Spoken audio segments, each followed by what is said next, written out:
Now available in paperback and e-readers, Isis, the Beauty Myth. Learn the beauty secrets of the goddess next door in this action-packed Isis series adventure. Get Isis, the Beauty Myth at online booksellers everywhere today. Hollywood Historical Women in Crisis.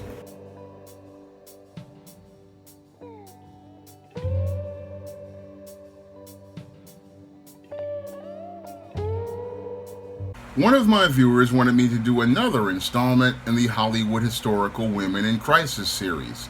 And for this installment in the Hollywood Historical Women in Crisis series, I'm going to be talking about singer and actress Whitney Houston and her daughter, Bobbi Kristina Brown.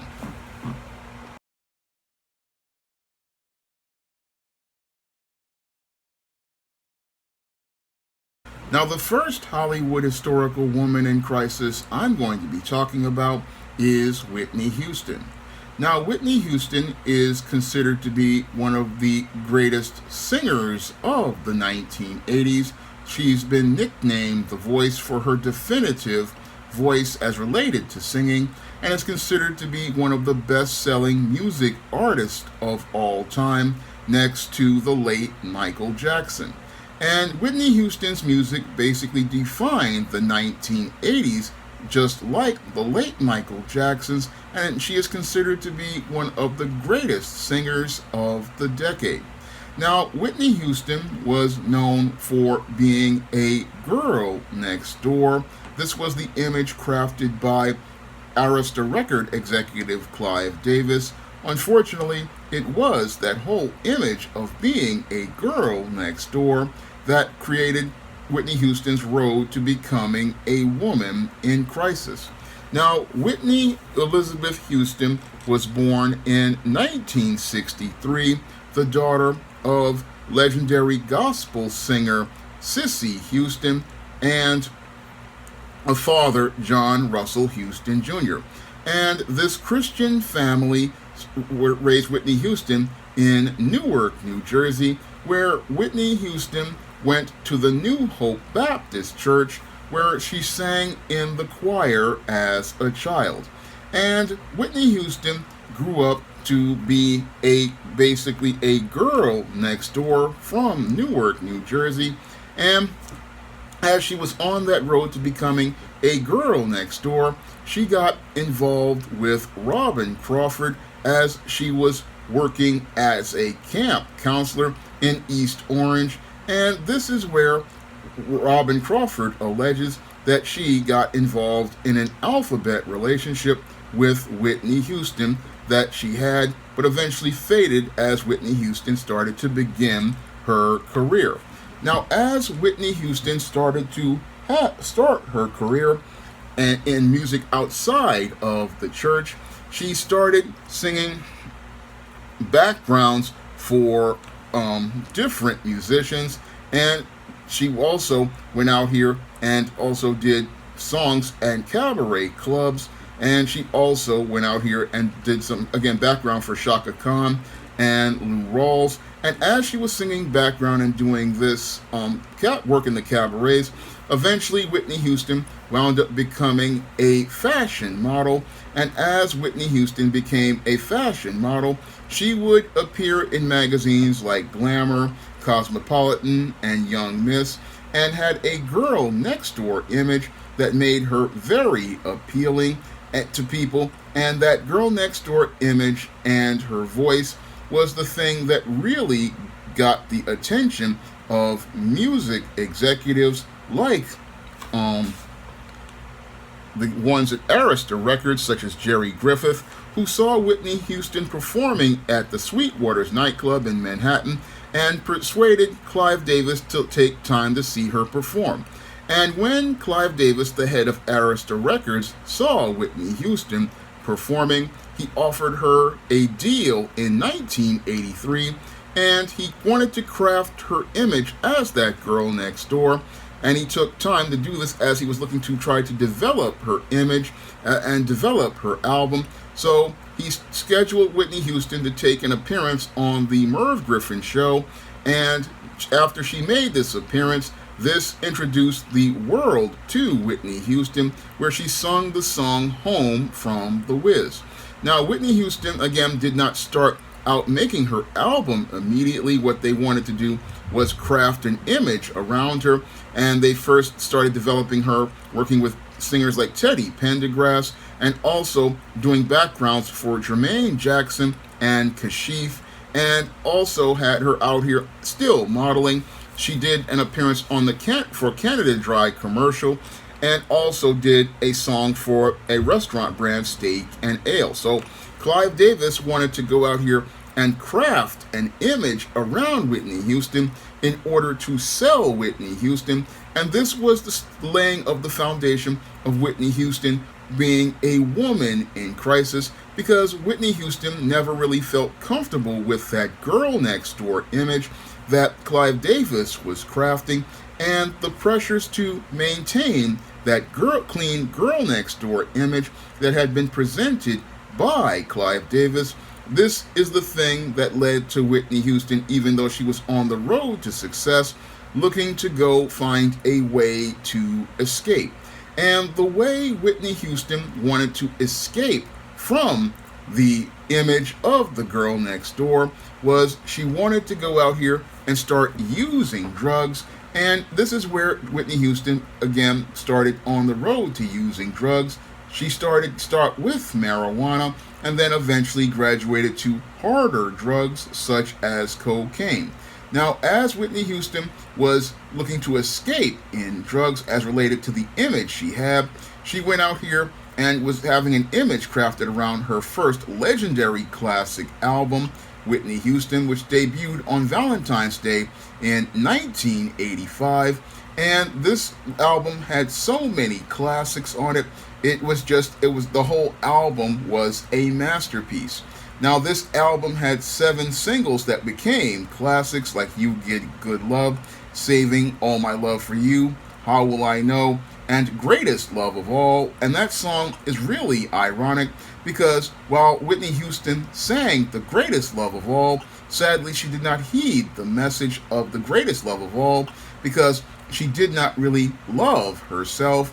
And sadly, she didn't love the image that Clive Davis was creating, because she didn't believe that that image was the real her.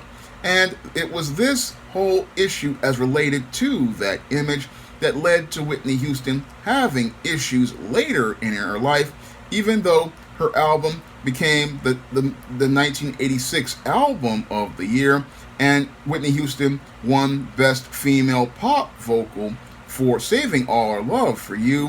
Whitney Houston sadly was not feeling happy about her success, because she felt like she was 2 different people. She felt like Whitney Houston, the singer, was one person, and Nippy Houston, Cissy Houston's daughter from Newark, New Jersey, was a completely different person. And in order for her to escape to be the real her, she felt like she had to create a secret world where she could go out here and go out and use drugs. And she felt like she needed to live in that secret world with drugs, because she couldn't have the relationship she really, I believe, wanted to have with Robin Crawford, the woman she wanted to have a relationship with. And because she needed to keep up that image, it was these pressures that basically overwhelmed Whitney Houston, and it was these pressures that eventually led to Whitney Houston further going down the road to becoming a woman in crisis, even though she had won Grammys and won an MTV Video Music Award as related to her first album, and even won an Emmy Award. She was, again, still struggling as related to things. And as she went on from the success of Whitney Houston to opening up for singers like Jeffrey Osborne and Luther Vandross, and even being a headliner at Carnegie Hall, and had a successful Greatest Love of All tour, and started doing her second album, Whitney, which is considered to be another classic album of the 80s, where she had the song I Want to Dance with Somebody, So Emotional, and Didn't We Almost Have It All, and Where Do Broken Hearts Go? Again, all considered to be classics. And this album was nominated for Grammy of the Year, and Whitney Houston won her second Grammy for this legendary album. and she also won a Soul Train Music Award. And it was around the time of Whitney in 1987 that Whitney started to have to deal with a lot of pressures as related to not only her girl next door image, but also had to deal with pressures as related to her racial identity, because some in the black community wanted to question Whitney Houston's blackness, believing that she was allegedly acting white. And I believe that this further caused pressure on Whitney Houston, who was just out here looking to just follow the lead of Clive Davis, who wanted to craft an image of a black girl next door, similar to what Bill Cosby was doing with Lisa Bonet, Sabrina LaBeouf, and Tempest Bledsoe. What Bill Cosby was doing was crafting a similar image. Unfortunately, what happened with Whitney Houston was she was having a lot of detractors in the black community who were accusing her of acting white and selling out because her music was resonating with a larger audience. And as Whitney Houston's music resonated with a larger audience, she was having identity issues, and those identity issues led to her looking to further escape through drugs, thinking that this would make her more quote-unquote real to black people, and also looking to get further involved with black people as related to trying to go out here and be a part of the black community. Now, Clive Davis was trying to craft an image where she could be this girl next door that could appeal to everyone, but people wanted her to be a so-called real black woman. And again, this further caused a further schism in Whitney Houston as related to her self-hatred, and because they called her a sellout and even wanted to boo her at places like the 88 and 89 Soul Train Music Awards. And again, this was stuff that caused pressure on Whitney Houston as related to her own identity.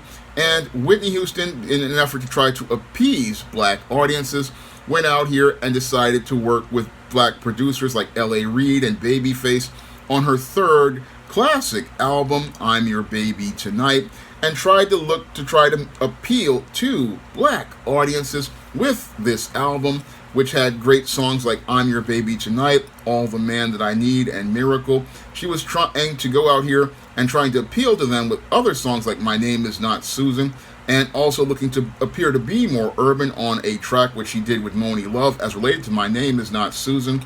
And again, Whitney's music, again, was something that really resonated with a lot of people, but you had black folks who wanted to say she wasn't black enough, but she was, again, just looking to craft that image as related to the A&R people like Clive Davis, looking to go out here and fit into that image that was created for her. But this, again, was something that some black people had an issue with. But when I was a kid, I didn't really have an issue with it because Whitney Houston, I knew she was black. I knew she had a great voice. But I didn't know about these identity issues until I read about her passing. But Whitney Houston went on to start rising to the peak of her career, where she, during the Persian Gulf War, she sang the national anthem at the Super Bowl 25, where the New York Giants were playing. And as she sang that national anthem, it was considered to be one of the defining songs of the 1990s. And as she sung that song, again, the national anthem, she showed patriotism for America. And even though they were pre-recorded, this was considered to be a classic rendering of the national anthem, and was considered to be one of the biggest hits of the 90s. Again, Whitney Houston was out here, and she started to rise to the peak of her career, and that peak was coming with her starting to graduate from singing and going into acting like Diana Ross did. Now, Whitney Houston decided to star in her first film role in The Bodyguard, which was released in 1992, and she decided to star in this film where she's stalked by a crazed fan and protected by a bodyguard who is actor Kevin Costner, who is white. Now, this film turned out to be one of the biggest hits of 1992, and the soundtrack for The Bodyguard was considered to be one of the biggest of all time. And it was the peak of Whitney Houston's career, where she had one of her greatest albums of all time with her rendering of Dolly Parton's I Will Always Love You, even surpassing Dolly Parton's interpretation of the song, considered to be her signature song and considered to be her greatest song of all time. I mean, this was the song that defined Whitney Houston, and the soundtrack for The Bodyguard had multiple hits such as Queen of the Night and many others like I'm Every Woman and I Have Nothing. Again, Whitney Houston's Bodyguard soundtrack is considered to be one of the biggest hits of the 90s, and it also won Whitney Houston another Grammy for Album of the Year, and basically made it where Whitney Houston again cemented herself as one of the greatest singers of all time, winning not only the Grammy, but also winning the Sammy Davis Jr. Award for Entertainer of the Year, 5 NAACP Image Awards, 5 World Music Awards, a Juno Award, and a Brit Award. And this basically was the peak of Whitney Houston's career. And this was the place where Whitney Houston basically went from becoming one of the legendary singers to one of the icons of black music. And Whitney Houston, as she was on the road to becoming the icon of black music, then went on to continue into acting, starring in another hit film, Waiting to Exhale, which was based on Terry McMillan's very whack novel, and she played Savannah in that movie. And this movie basically started opening up the road for black romance and romantic films. And the soundtrack also was one where Whitney Houston had more hits.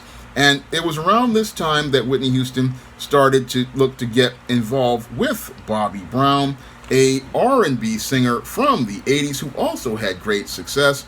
And a lot of people want to go out here and say that Bobbi Brown was the reason why Whitney Houston was a woman in crisis, but this was never the case at all.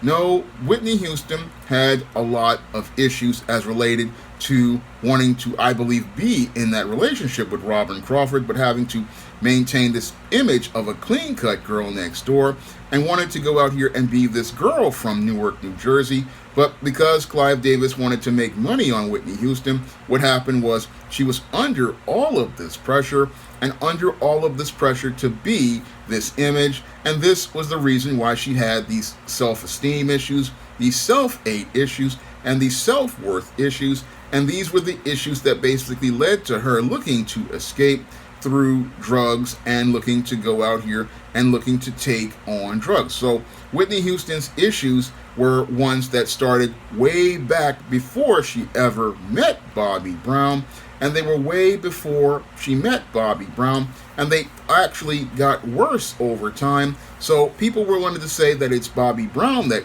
led to her being into drugs, because Bobbi Brown was a guy who had multiple baby mamas and had lots of children. But Bobbi Brown, while he had the image of a Pookie and it was all about his prerogative, he really was not the reason why Whitney Houston was having a lot of issues. And as Whitney was married to Bobbi Brown, she found that she did have something in common with him. And the thing that she had in common with him was that they were both from the streets and the hood, and they basically had a relationship where they had something in common. And this was about their iconic duet, Something in Common. They had that in common, in addition to the drug use. But what Bobbi didn't have in common with Whitney Houston was what many black women struggle with, which is self-hatred and self-worth issues. And it's that self-hatred and self-worth issues that basically led to Whitney starting to have personal struggles as related to her personal image, because as she was addicted to these drugs and struggling with these pressures of trying to maintain that good girl image, in the late 1990s, she started to be late for interviews and rehearsals, started canceling concerts, and had erratic behavior as related to her mental health.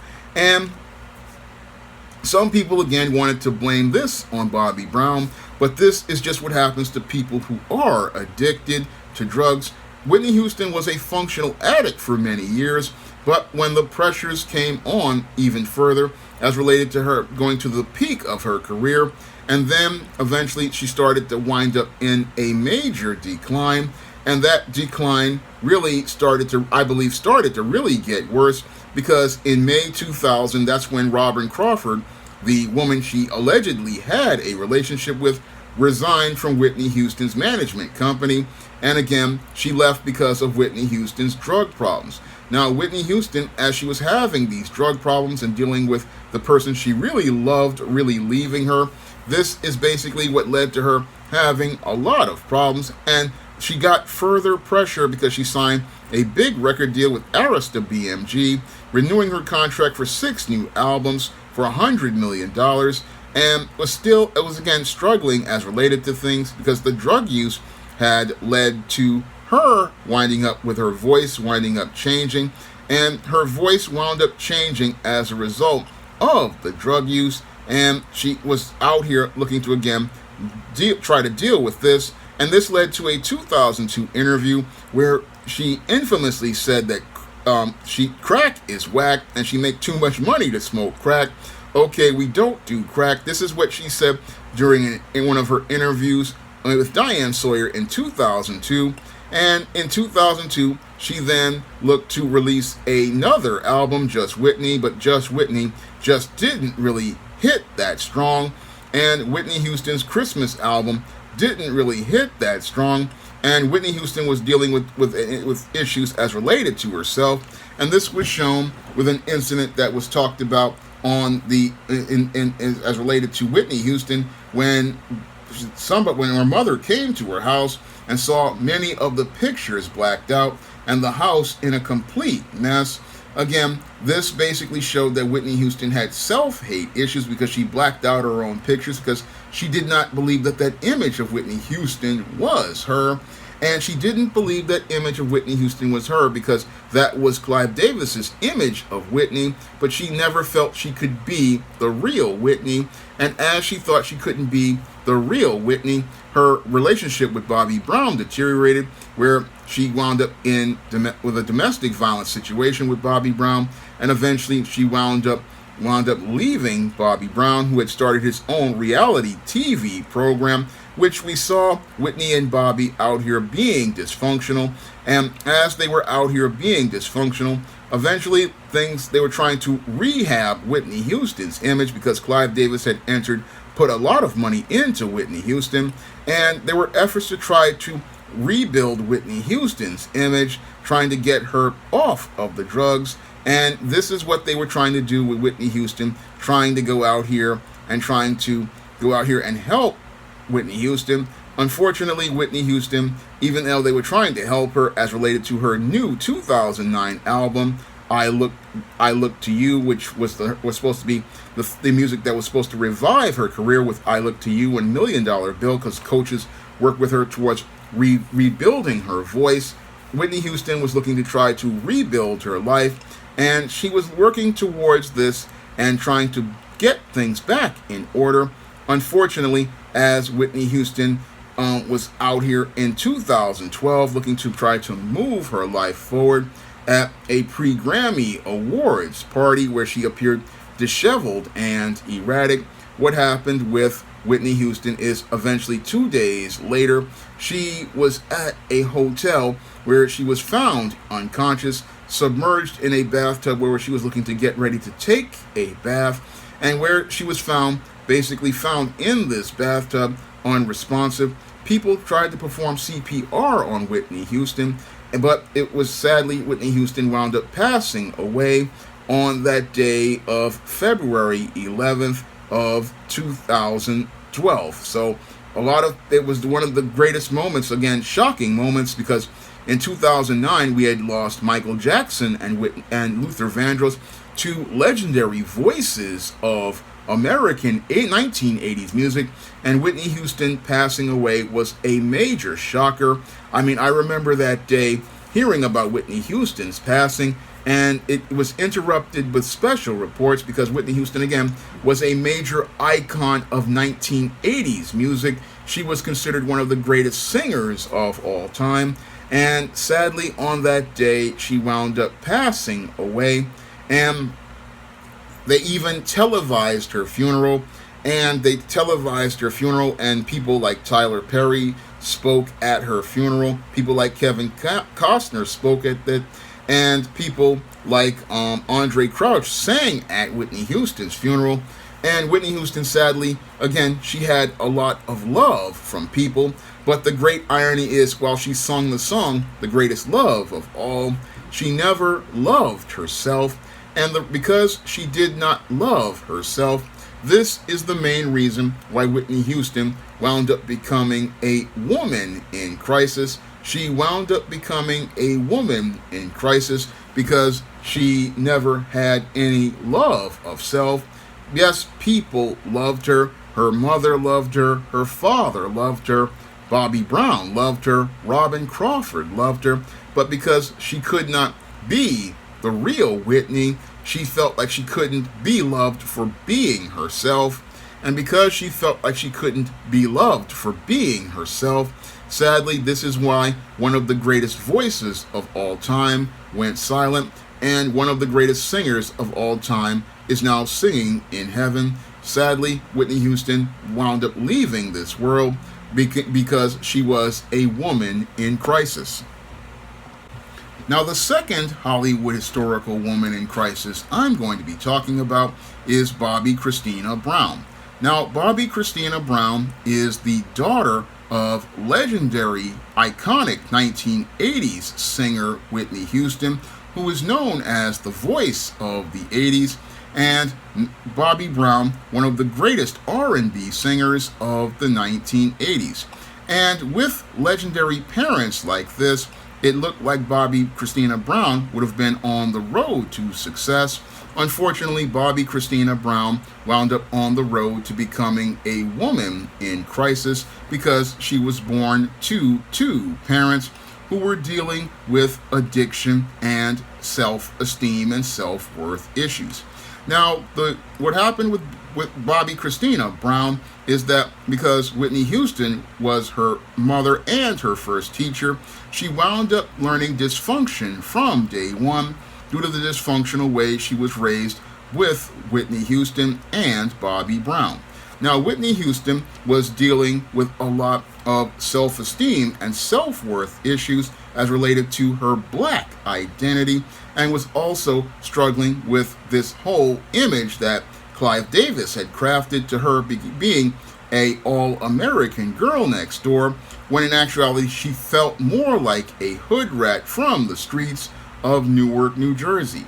And because Whitney Houston had self-esteem issues as related to her black identity and her own self-worth and self-esteem, she began teaching dysfunction to her daughter, Bobbi Kristina Brown. Now, Whitney Houston did not intend to teach these values to her daughter. No, she really loved her daughter, but sadly, even though she had sung the song The Greatest Love of All, she did not love herself. And because she didn't love herself, she was filled with self-hatred. And because she was filled with self-hatred, what happened with Whitney Houston was she wound up teaching her daughter not to like herself.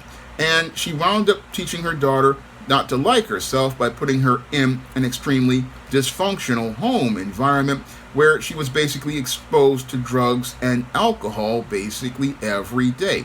And even though she tried to show love to her daughter by trying to bring her into her music, it was these issues that led to her learning dysfunction at an early age. And as she learned dysfunction at an early age, she learned not to love herself because she was living in the squalid conditions of the mansion that Whitney Houston had, where she had blacked out her own image because she didn't like the image Clive Davis created of her, and she was looking to show who she really was through this addiction, which she was looking to escape this image of self. So Whitney Houston had a lot of serious issues, and those issues sadly were passed on to her daughter, who was struggling with that home environment that was deteriorating, as Whitney and Bobbi were dealing with a decline in their careers, and Whitney dealing with issues as related to her voice changing due to all of the drinking and addiction.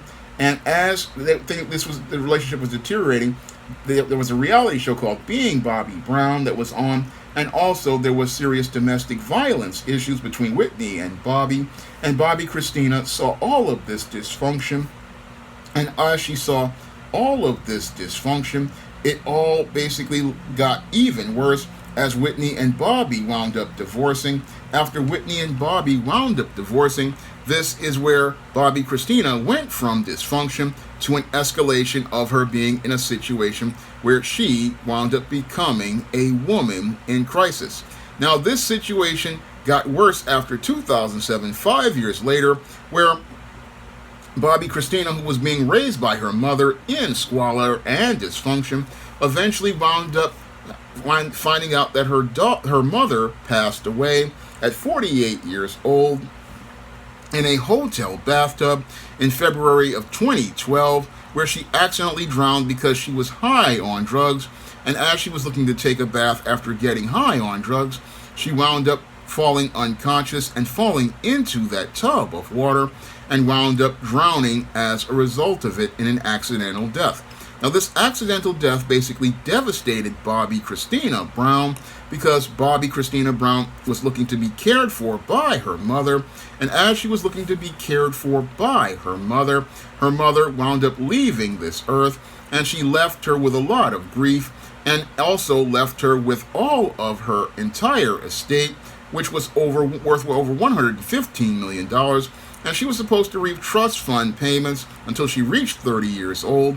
And sadly, this wound up overwhelming her to a point, and it basically overwhelmed her because, again, she possibly looked to love her mother, and that love was shown when she tried to carry on her mother's legacy, when she said she felt her mother's spirit and wanted to carry on her legacy by continuing to look to be a singer, an actor, and a dancer. And she looked to go out here and start that career out by working as a receptionist in Tyler Perry's For Better or Worse television series, but she really didn't have much guidance as related to acting because she was very young at the time, and as she was looking to learn more, sadly, she didn't have the guidance as related to this whole acting thing and with Tyler Perry. And sadly, after rumors and gossip began to start as related to her performances, she wound up leaving the show, and wound up leaving that show, which was just supposed to be a start for her career, and also wanted to go out here and try to carrying on her mother's legacy and the pressures of her mother's legacy. What happened was she looked to star in a Whitney Houston film produced by Angela Bassett, but Angela Bassett didn't cast her because she didn't really have acting ability, and this led to Bobbi Kristina calling her a B word, and this led to friction between them. And again, this basically was again, the pressures coming on to Bobbi Kristina Brown as related to trying to carry on the legacy of her mother. And sadly, as she looked to follow in her mother's footsteps, she wound up on the same road as her mother to dysfunction. And she eventually wound up getting involved with a close family friend, Nick Gordon, who was moved into their home when he was 12 years old but never adopted. And again, she was looking to find comfort in someone and security in someone. Unfortunately, Nick Gordon couldn't really give her that comfort because the pressures of trying to carry on her mother's legacy were just too overwhelming. And Bobbi Kristina Brown basically wound up on the same road to dysfunction as her mother. And as she wound up on the same road to dysfunction as her mother, sadly, she wound up in the same footsteps of her mother. Sadly, she wound up, again, possibly being on drugs and winding up falling into a bathtub just like her mother. And as she fell into the bathtub just like her mother, what happened was her body allegedly wound up with her brain winding up in a diminished condition where people said it would be a miracle if she ever was able to recover from that brain damage that she suffered from that drowning. Now, the whole issue as related to her taking drugs that led to her being in the bathtub is disputed, but the whole situation, they said, was a miracle if she would come back as related to the brain damage. And sadly, Bobbi Kristina Brown was not able to recover from the injury she suffered in that bathtub like her mother. And sadly, she wound up passing away like her mother did and at 22 years old, and she wound up dying the same way that her mother did. And it's just sad, but it just shows what can happen when a girl is raised by a dysfunctional mother. She follows in her mother's footsteps and winds up on the road to becoming a woman in crisis, just like her mother, because her mother taught her dysfunction, and as her mother taught her dysfunction as her model, she learns that dysfunction because that's the only way of life that she knows. And that's sadly what happened to Bobbi Kristina Brown. She wound up following in her mother's footsteps, and those footsteps sadly took her into a grave just like her mother's. Now, if you want to learn more about what leads to women winding up becoming women in crisis and winding up in a dysfunctional life paradigm where they remain miserable for the rest of their lives and wind up with issues like addiction and mental health issues and self-worth and self-hate issues, you can pick up my book, The Woman Crisis, on Amazon.com in paperback and Kindle format. You can also find The Woman Crisis at other online booksellers like Smashwords, the iBookstore, Google Play, and Barnes & Noble. And if you'd like to see me make more videos about more Hollywood historical women in crisis, you can send a donation to the Patreon, the PayPal, or the Cash App by clicking the links in the description box. That's all I have to say for this video. You can comment, rate, and subscribe. Coming to paperback and e-readers, ISIS Legacy. The sorority secrets of the goddess next door are revealed in this all-new ISIS series adventure. Pre-order your copy of ISIS Legacy on Amazon.com today. Now available in paperback. From the author of the critically acclaimed book, The Man Crisis, comes The Woman Crisis. Learn why so many women have become lost in their quest to have it all in The Woman Crisis. Get your copy of The Woman Crisis in paperback at Amazon.com and online booksellers today. Support Black-owned and Black-operated digital broadcast media. www.niceradionetwork.com. Nice Radio Network, broadcasting 24 hours a day, 7 days a week.